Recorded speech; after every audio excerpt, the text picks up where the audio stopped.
बहुत शुक्रिया सर।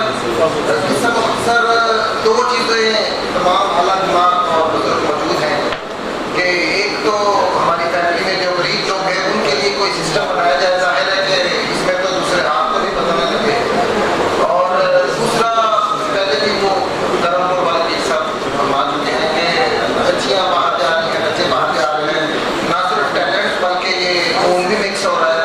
तो उस सिलसिले में ये सिर्फ बातों से नहीं, बाकायदा इसका कोई थिंक टाइप कोई चीज़ ऐसा बना दी जाए जो ज़्यादा से ज़्यादा बस वो पाबंदी तो नहीं लगा सकती ना किसी पर, तो ज़्यादा से ज़्यादा वो इसको ऑर्गेनाइज रहता उसका। हाँ जी, ज़्यादा से ज़्यादा मुमकिन है पहुँच।